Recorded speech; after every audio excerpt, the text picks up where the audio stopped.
An invitation to beauty, a lovelier complexion, a trimmer figure, new makeup techniques and fashion sense. That's Gateway to Glamour with lecturer, author, and beauty consultant, Eleanor Schano.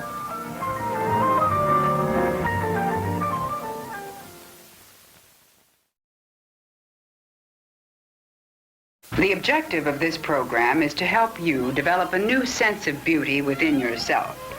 Now, essentially, we'll be working on the outside of the package, but the effects are far-reaching.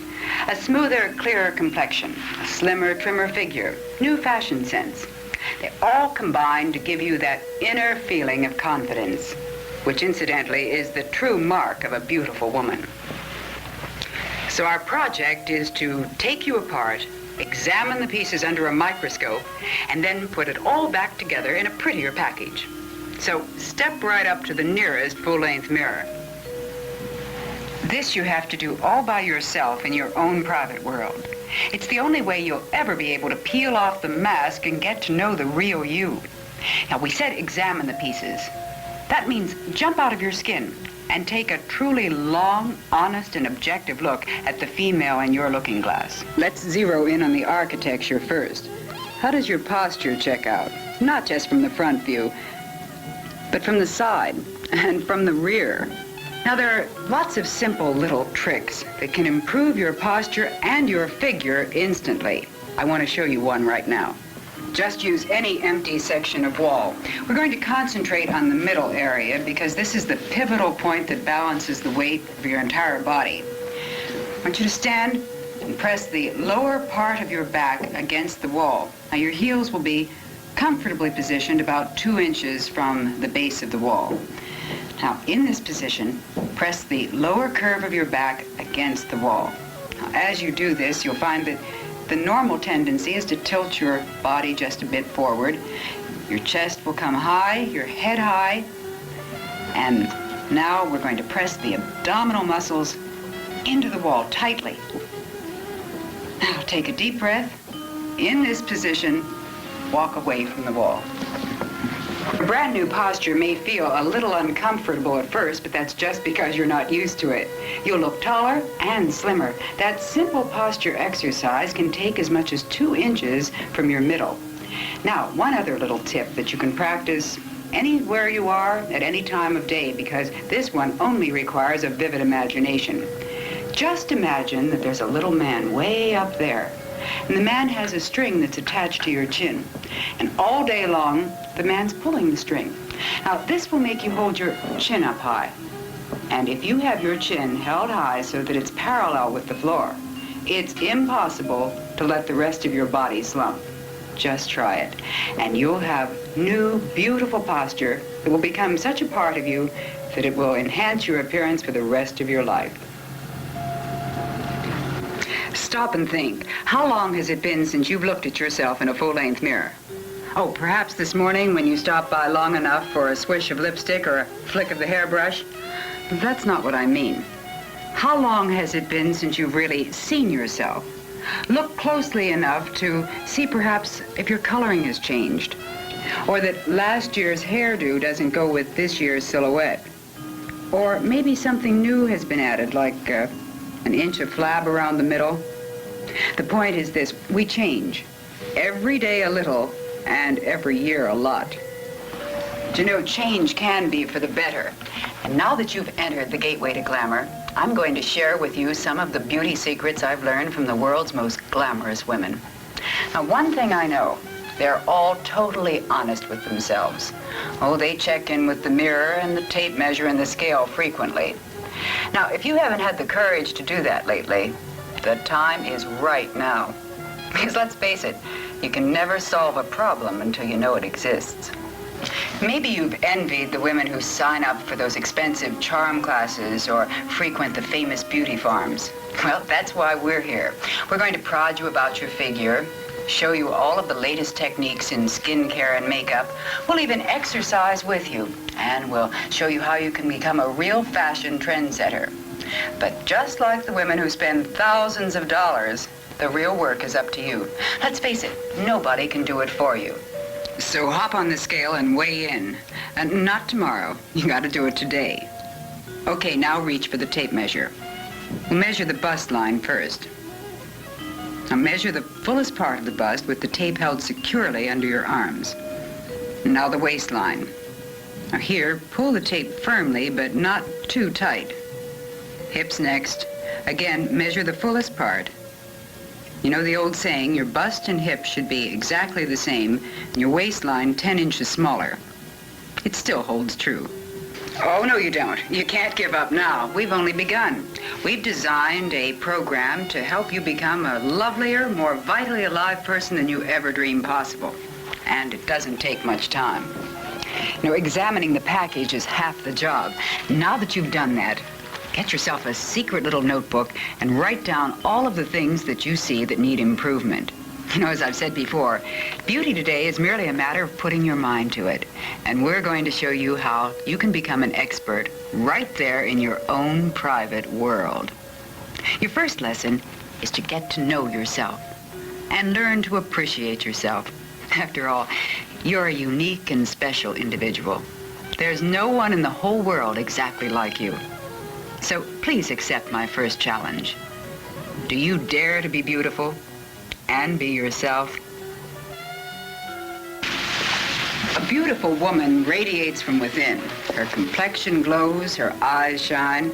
Her makeup is applied artistically so as to bring out her best points and camouflage the bad ones. These are things that we'll be discussing in our makeup and skincare classes. A beautiful woman has poise and grace. She walks with pride. These things we're developing in our exercise and figure sessions. How she relates to fashion is also the mark of a beautiful woman. A beautiful woman is self-confident. Therefore, she dresses to please herself. Only an insecure woman dresses for the approval of others. I predict the 70s will go down in history as the decade of fashion freedom. And I also believe that the American woman will never again follow the designer's whims and fancies as she has in the past. Why, we've already turned thumbs down on one look or one length, a fact that is evident on city streets across the country. This total lack of conformity has given us a wide choice in skirt lengths.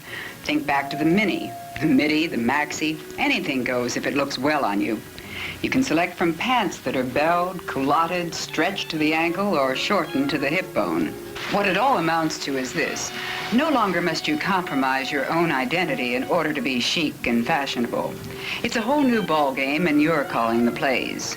But that puts the burden of proof on you. With these new freedoms come new responsibilities. Today's fashion depends upon how you see yourself, and that's what we want to talk about here and now. So you're probably wondering just how you determine which styles are best for you, which colors, which lengths. Well, we're back to self-analyses again. Your age, your height, your weight, your way of life, all have to be considered. Let's zero in on your age first. I dare you to speak your birth date out loud right now. Oh, go ahead, say it. How old are you? I know you know how old you are, but somehow hearing yourself say it out loud makes it really register in your mind. Now here's the breakdown. Under 20 with a reasonably good figure, the sky's the limit. This is the time of life when a girl experiments with her personality, and it's very important for her to wear what is in. Between 20 and 35, it's a different story. By now, you should be an individual. You've passed through the copycat stage. By now, you should be able to determine what silhouettes complement your particular figure type. Over 35, you wouldn't dream of buying a dress just because the style looks well on your best friend. You select clothes that flatter and complement your personality, which is fully developed by the middle years. Now, at any age, other factors come into play. For example, your height. If you're short, avoid the mid-calf length skirt. It'll make you look dumpy. Also, bold prints and plaids. If you're tall and large-boned, micro minis can look vulgar and absurd. Who wants to look like a chorus girl on Fifth Avenue? People might look twice, but what they're thinking might not be flattering. If you like pants outfits, make sure the view from the rear is one that won't make a sailor blush, or, for that matter, re-enlist. There's nothing quite as unappealing as a yard of fabric stretched over a bulging, waddling fanny. So if, after walking away from your mirror a few times, you agree that pants aren't for you, don't despair. You can still indulge in the look by selecting a suit with a jacket that comes to the top of the thigh. We call that camouflage or fooling the public. You know, being well-dressed is an art, much the same as learning to master a lipstick brush or false eyelashes. They all require practice. And the best-dressed women are not necessarily the ones who spend the most money on clothes. They are, however, the ones who have learned to manage their wardrobes effectively. Accept only those styles which enhance your appearance. If you're uncertain about a new look, pass it by until you're sure.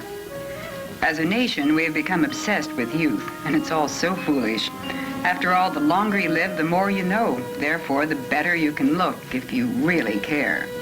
The biggest mistake that many young people make is that they haven't lived long enough to really know themselves. So they must imitate each other in their search for their own identity. Since the 15 to 25-year-olds are the most impressionable, the fashion industry focuses a great deal of attention on this particular group. Now, if you don't fall into this age bracket, be cautious and be discerning, or you just might fall into a trap. One final thought on the subject of fashion. Whatever it is that turns you on, just make sure that you wear the dress and the dress doesn't wear you. Who wants to be remembered at a party as Mrs. What's-her-name in that stunning red dress? The point is this: your own sparkling personality should outshine any costume. I know you've been meaning to do something about your figure for a long time. Oh, you think about it, talk about it, read about it. Oh, every word printed on the subject of diets or firm up, slim down exercise routines. And if you're like many figure-conscious women I know, you have a whole dusty closet full of little wheels and barbells, all guaranteed to body beautiful any woman willing to pay the freight. Now, don't misunderstand. All of these gadgets can help, but they won't do the job alone. I want to make it very clear, you can't buy a good figure, and it isn't inherited. You have to work for it. If I appear over-enthusiastic about exercise, it's because I know what it can accomplish. I've seen it work on thousands of women. Oh, there's nothing like a firm, trim, supple body that moves gracefully to make a woman look 15 years younger. Now, I know to a lot of you, exercise sounds like a bad word. Oh, it's because of the calisthenic type. Leaves you huffing and puffing and perspiring and totally bored, vowing never again to touch your toes as long as you live. I don't like that kind much either. Instead, I've designed a series of exercises that combine proper breathing and stretching that will trim your figure and leave you totally re-energized at the same time. Now, before we begin, open a door or window. No matter what time of year, fresh air is absolutely necessary. And then select a section of the room with at least 8 feet of uncluttered space. This one is called the beauty breath because it has an immediate effect on your complexion. Begin, sit cross-legged on the floor. Inhale deeply, very slowly. Now, bend forward as far as you can comfortably. The ultimate goal will be to touch the forehead to the floor. Retain the breath for 5 seconds. Eventually, you'll be able to build up to 15 seconds. Hold that breath until your face feels flushed. Exhale and return to the starting position. While we're still in the cross-legged position, we're going to do a few neck rolls. This exercise serves 2 purposes. While recontouring the neck and chin line, it also relieves tension at the base of the neck and shoulders. Begin by allowing your head to droop forward as you inhale deeply. Now lift your neck high and with one breath, rotate the head all the way around, allowing it to droop to the left, around to the back. Let it just fall down the back. And now to the right. Picture a lily. If you feel dizzy, it's because you're moving your head too quickly. Remember the key words: slowly, smoothly. This one is a real energizer working directly on the spine. Sitting on the floor, grasp your right toe with your left hand and your left toe with your right hand. Now lower your head to the floor as far as it's comfortably possible. Now, keeping a grip on both toes, we're going to rock all the way back onto the shoulders so that the hands and toes touch the floor over the head. Hold briefly and then return to the starting position. Well, if you can only rock half the way, that's fine. You'll find you can go a little further each day. The rock and roll motion will prepare you for our next exercise, the shoulder stand. We begin by lying flat on the floor. Inhale and slowly raise both legs. Now, if this is too difficult at first, just raise one leg at a time. And when your legs are at a right angle to your body, lift the torso off the floor very slowly and use your elbows to support the back. Now continue up until the body attains a vertical position with your chin pressing against the chest.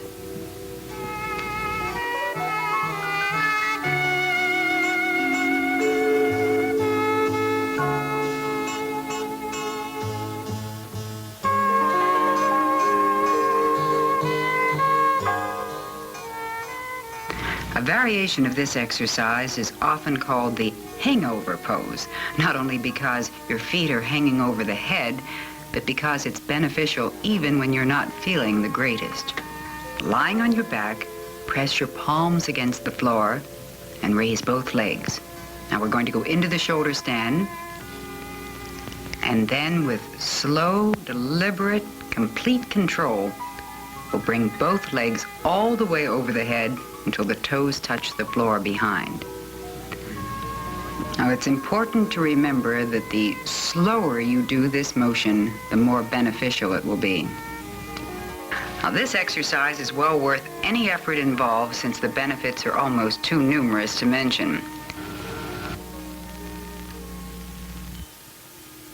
Let's face it, the matter of self-improvement and daily beauty care is a do-it-yourself proposition for most of us. That's the way I think it should be. After all, no one is better equipped to do the job than you. So seat yourself in front of your dressing table mirror and let the sun shine in. An artificial light can distort the true picture. Now we'll need a hand mirror. The magnifying type is best. Our first step will be to cleanse the skin of every trace of makeup. Oh, it's worse than bearing your soul, but absolutely essential. I can't promise you'll like what you see, but after all, it's the only face you have. It has to last a lifetime, and it's necessary to schedule periodic checkups to assess the damage and then schedule some repairs.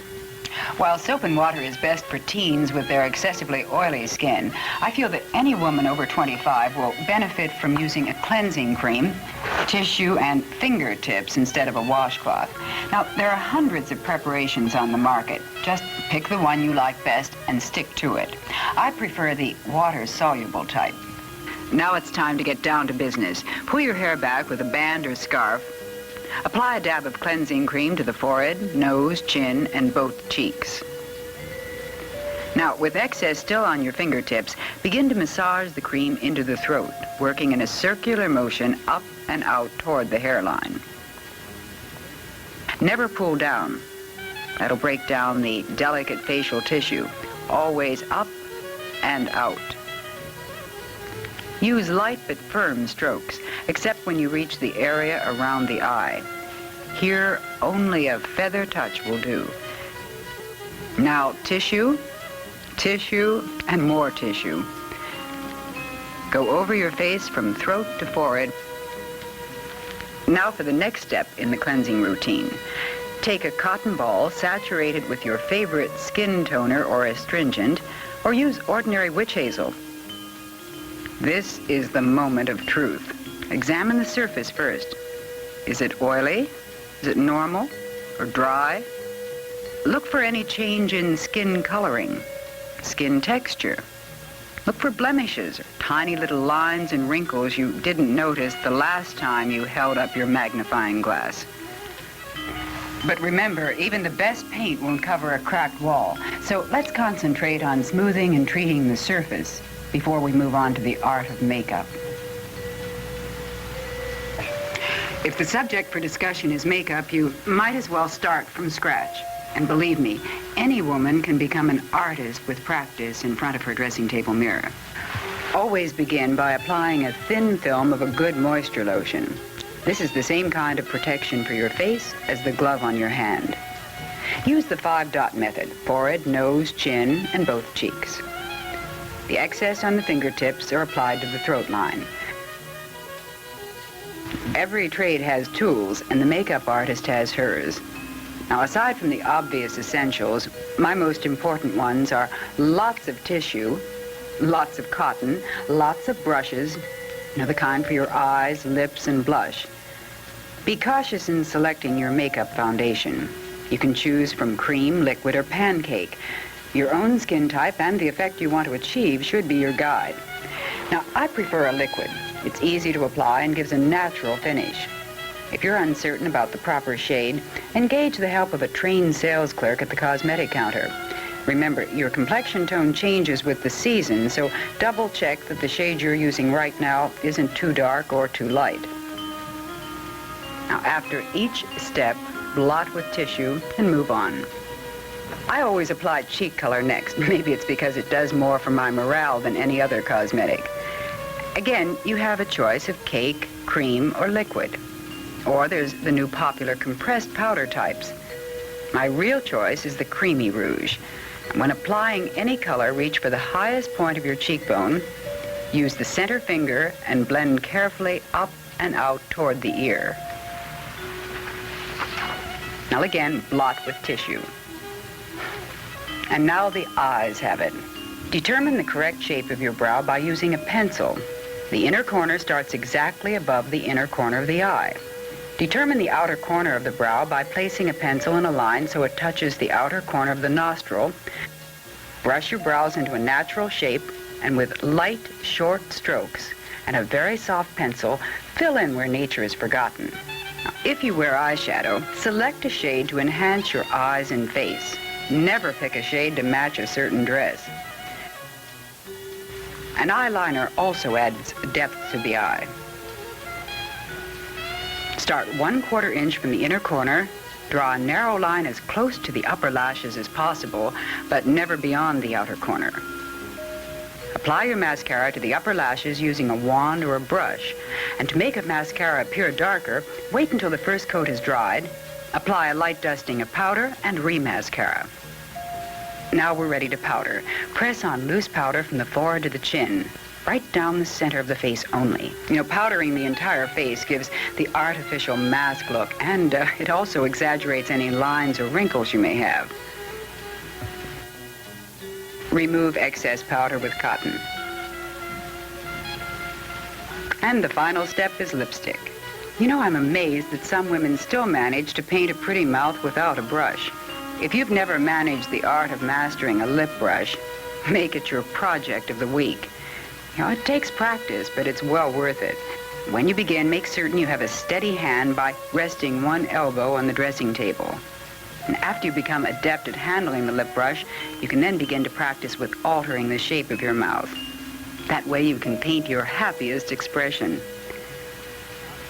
And now that we've blended foundation, eye color, lipstick, and rouge, we'll blot one final time. Every woman has many faces, so experiment until you find the one you like best. One final reminder, don't save makeup just for special occasions. Make yourself pretty just for you. It's a great morale booster. And like manners, beauty should be a part of you all the time. Like manners, it's something that you can't put on and take off at will.